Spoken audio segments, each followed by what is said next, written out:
100% job గ్యారెంటీతో ISTTM business school admissions open. గౌరవ ముఖ్యమంత్రి గారి ఆదేశాల మేరకు గృహ నిర్మాణ శాఖలో రాబోయే 100 రోజుల్లో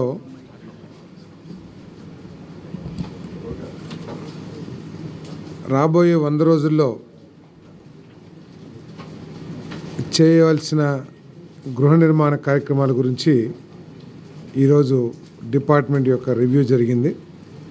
దీంట్లో అన్ని జిల్లా అధికారులు, గృహ నిర్మాణ శాఖ అధికారులు, ఎగ్జిక్యూటివ్ ఇంజనీర్స్ దగ్గర నుంచి పీడీలు అందరూ కూడా రావటం జరిగింది. ప్రస్తుతం రాష్ట్రంలో 8 లక్షల ఇళ్ళు, 8,04,707 ఇళ్ళు వివిధ దశల్లో ఉన్నాయి.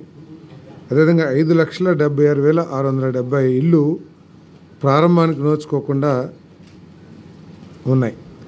సో ఈ 100 రోజుల్లో మరి డిపార్ట్మెంట్లో ఉన్న సమస్యల గురించి, వీటిని టార్గెట్ రీచ్ కావాలంటే ఏం చేయాలి అనే దాని మీద చాలా కూలంకషంగా చర్చించడం జరిగింది. రాబోయే 100 రోజుల్లో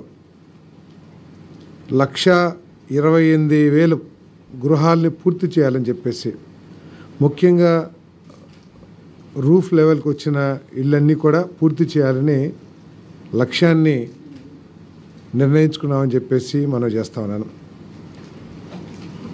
ఈ లక్ష్యాన్ని చేరటం కోసం దాదాపు 2,000 కోట్ల రూపాయలు నిధులు అవసరం అవుతాయి. దీంట్లో ఎక్కువ కాంపోనెంటు మరి కేంద్ర ప్రభుత్వం ఉంది కాబట్టి ఇది తప్పుకోకుండా లక్ష్యాన్ని చేరగలమని చెప్పేసి నమ్మకంతో ఉన్నాం. అదేవిధంగా మిగిలిన 7 లక్షలు ఏదైతే ఉంటాయో 6,75,000 ఇళ్ళు మార్చి కల్లా పూర్తి చేయాలని చెప్పేసి లక్ష్యాలని నిర్ణయించుకున్నామని చెప్పేసి మనం చేస్తాను. ఈ 100 రోజుల్లో 1,28,000 గృహాలను పూర్తి చేయటమే కాకుండా వివిధ దశల్లో ఉన్న ఇళ్ళని దాదాపు 6,08,557 స్టేజ్ కన్వర్షన్, అంటే బేస్మెంట్ లెవెల్లో ఉంటే లింటర్ లెవెల్లో ఉంటే రూఫ్ లెవెల్లో ఉంటే రూఫ్ కాస్టింగ్కి, ఈ విధంగా స్టేజ్ కన్వర్షన్ 6,08,000 ఇళ్ళని ఈ 100 డేస్లో చేయాలని చెప్పేసి కూడా నిర్ణయం తీసుకున్నాము. వారి లక్ష్యాన్ని నిర్ణయించుకున్నామని చెప్పేసి తెలియజేస్తా ఉన్నాను.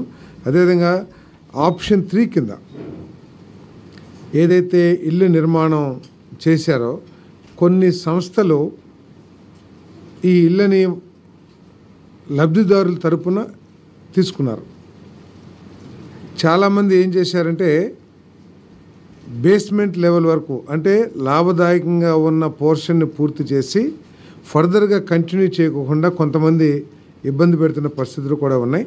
వీటన్నిటి మీద అదేవిధంగా వాళ్ళందరికీ కూడా మెటీరియల్ ఇవ్వటం జరిగింది. ముఖ్యంగా మెటీరియల్ అకౌంట్ని రికన్సైల్ చేయాలి ఈ నెలాఖరికల్లా అని చెప్పేసి కూడా ఆదేశాలు ఇవ్వటం జరిగింది. అంటే సిమెంటు, స్టీలు ఏదైతే లబ్ధిదారులకి ఇచ్చారో అవన్నీ కూడా ఉపయోగించబడ్డాయా, లేకపోతే దుర్వినియోగం అయినాయా, లేకపోతే నిరుపయోగంగా ఉన్నాయా, వీటన్నిటి మీద కూడా జూలై 31 కల్లా కూడా మరి రికన్సైల్ చేసి డిపార్ట్మెంట్కి, గవర్నమెంట్కి ఇన్ఫర్మేషన్ ఇవ్వమని చెప్పేసి చెప్పడం జరిగింది. మరి దీంట్లో అనేక మంది కొన్ని ఇబ్బందులు తలెత్తుతున్నాయని చెప్పేసి కూడా చెప్పారు. ఎవరైతే కొన్ని పెద్ద సంస్థలు వాళ్ళు ఈ లాభం వచ్చే పోర్షన్ని కంప్లీట్ చేసి మిగతా చేయట్లేదనే కంప్లైంట్స్ మాకు వచ్చినాయి.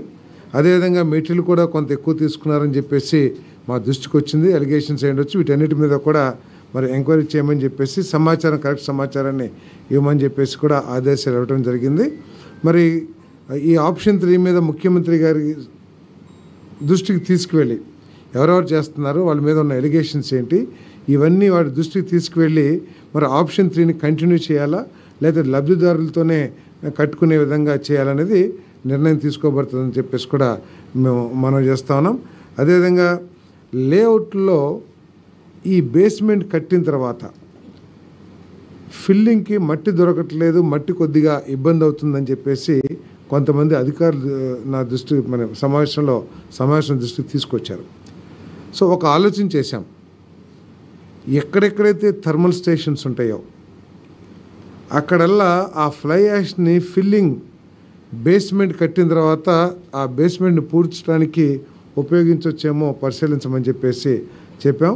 ఎందుకంటే ఇప్పుడు రోడ్స్కి ఫ్లై యాష్, బ్రిక్స్కి అన్నిటికీ కూడా ఫ్లై యాష్ ఉపయోగపడుతూ ఉంది. సో మట్టి దొరకని ప్రాంతాల్లో మరి విశాఖపట్నం, నెల్లూరు, విజయవాడ ఇక్కడన్నీ కూడా రాయలసీమ థర్మల్ స్టేషన్స్ ఉన్నాయి కాబట్టి ఆ చుట్టుపక్కల కొన్ని లక్షల ఇళ్ళకి ఇది బాగుంటుందని చెప్పేసి సూచన చేశాను. అది ఒకసారి పరిశీలించమన్నా. సాంకేతికంగా ఏమైనా ఇబ్బందులు ఉంటాయని చెప్పేసి నాకు తెలిసినంత వరకు ఎటువంటి ఇబ్బంది ఉండదు. ఎందుకంటే అది వేసేసిన తర్వాత దాని మీద కాంక్రీట్ వేసి ఫ్లోరింగ్ చేసుకుంటారు కాబట్టి ఒకవేళ అది కనుక వర్కౌట్ అవుతుందంటే కనుక కొంచెం సౌలభ్యం ఏర్పడుతుందని చెప్పేసి కూడా మరి ఆలోచన చేశాం. అది త్వరలో నిర్ణయం కూడా తీసుకుంటామని చెప్పేసి మనం చేస్తాను. అదేవిధంగా ప్రతి నెల ఏదైతే లక్ష్యాలను నిర్దేశించుకున్నామో ఈ లక్ష్యాల సాధనలో భాగంగా ప్రతి నెల కూడా ఈ అధికారుల్ని టెలికాన్ఫరెన్స్ ద్వారా కానివ్వండి లేదా పీడీలతో ప్రతి నెల 3 నెలలకు ఒకసారి మొత్తం జిల్లా అందరు అధికారులతో కూడా మీటింగ్ ఏర్పాటు చేయాలని చెప్పేసి ఆలోచన చేశాం. మరి గృహ నిర్మాణాన్ని పూర్తి చేసి లబ్ధిదారులందరికీ కూడా మేలు చేయాలి. ఏదైతే చంద్రబాబు నాయుడు గారి లక్ష్యాలను నిర్దేశించారో దాన్ని అమలు చేయడానికి మా డిపార్ట్మెంటు పనిచేస్తుందని చెప్పేసి మనం చేస్తాం. సుమన్ టీవీలో మీ పర్సనల్ అండ్ బిజినెస్ ప్రమోషన్స్ కోసం కింది నెంబర్కి కాంటాక్ట్ చేయండి.